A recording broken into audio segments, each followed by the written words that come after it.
Hay diálogos que simplemente atraviesan los siglos, ¿no? Preguntas que no envejecen para nada y respuestas que, bueno, nos sacuden hoy igual que lo hicieron hace más de 2000 años. Pues prepárense, porque vamos a presenciar una de esas conversaciones. Un encuentro que es breve, sí, pero absolutamente demoledor, entre la urgencia de la juventud y esa afilada sabiduría cínica. Es que toda la historia que vamos a desgranar hoy gira completamente en torno a esta pregunta. Pero ojo, no estamos hablando del miedo a las arañas, o a las alturas, o a la oscuridad. No, es algo mucho, mucho más profundo. Algo que de hecho define la propia condición humana.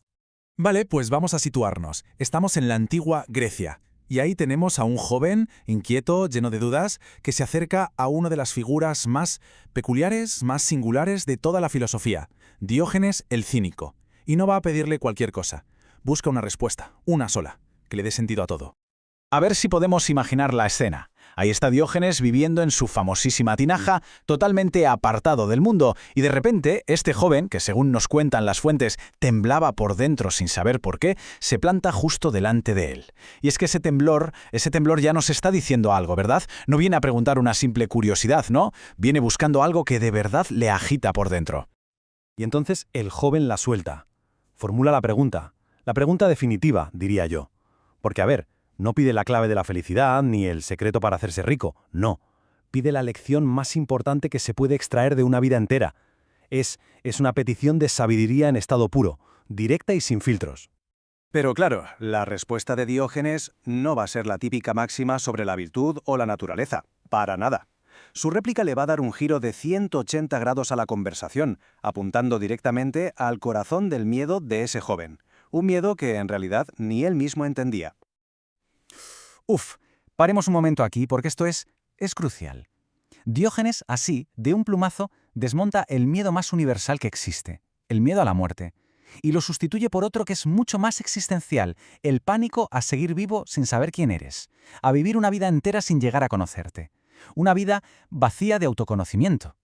Es tremendo. Y para explicar esto, introduce un concepto que es fascinante, el ruido interior. ¿Qué es esto? Pues es como ese zumbido constante que todos, absolutamente todos, llevamos dentro, pero que solo se hace evidente, solo lo oyes cuando todo lo demás se calla.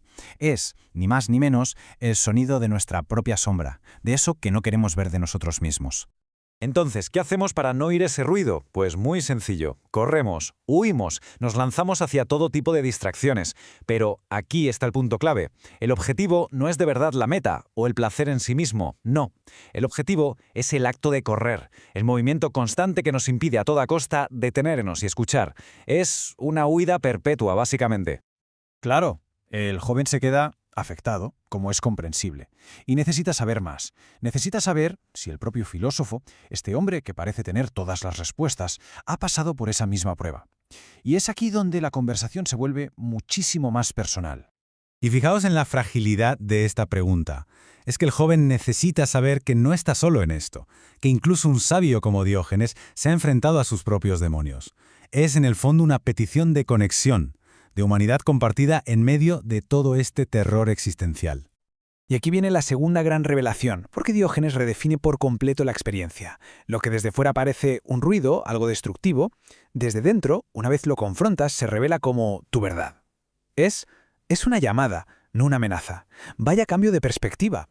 Pero claro, aceptar esa verdad tiene un coste inmenso, y Diógenes es brutalmente honesto con esto. En el momento en que dejó de huir y le abrió la puerta a su verdad interior, su identidad construida, todo su ego se hizo añicos. ¡Puf! Fue un colapso total. Innecesario. El joven, lógicamente, retrocede un paso. Está asustado por la calma con la que el filósofo describe su propia aniquilación. Y es justo en ese preciso instante, en ese momento de máxima tensión, cuando Diógenes le va a ofrecer la clave final, el mismísimo corazón de toda su filosofía. El cambio de tono aquí es fundamental. Ya no es una lección a viva voz, no. Es un secreto que se comparte en un susurro. Diógenes está creando un momento de intimidad absoluta para entregar la verdad más importante de todas. ¡Wow! Es que esta revelación es demoledora. La oscuridad, la sombra, el ruido, resulta que no es un enemigo que nos acosa, no. Es una parte de nosotros que aguarda pacientemente a ser reconocida. Y lo más fuerte es que el terror no viene de su monstruosidad, sino de todo lo contrario, de su familiaridad. Es el shock de reconocer nuestro propio rostro, ahí, desnudo, sin ninguna de las máscaras que usamos cada día. Para el joven, esta revelación es como una fractura interna. El sentimiento que le embarga de repente ya no es miedo, es algo muchísimo más complejo y profundo. Y esto, precisamente, nos lleva a la conclusión final de toda esta historia. Fijaos en el cambio. Lo que el joven siente ya no es el pavor a lo desconocido, a un monstruo, es el shock del reconocimiento. Es como mirarse en un espejo por primerísima vez y ver la verdad de quién eres, más allá de todas las construcciones sociales y personales. Es el puro vértigo de la autenticidad. Y la historia nos deja con esta idea final que es tan inquietante como liberadora a la vez. Que quizá todas esas metas, los placeres, las ideas por las que corremos como locos son la verdadera máscara. Y que esa sombra que tanto nos esforzamos en evitar, esa parte oscura y ruidosa, es al final la única pieza genuina de nuestro ser. Y con esta pregunta final, el relato nos devuelve la pelota, nos devuelve la reflexión, nos deja ahí, suspendidos en esa posibilidad que es terrible y liberadora a la vez, la posibilidad de que la búsqueda de la luz, en realidad, nos esté alejando de nuestra única verdad. Una verdad que, pacientemente, nos espera en la oscuridad.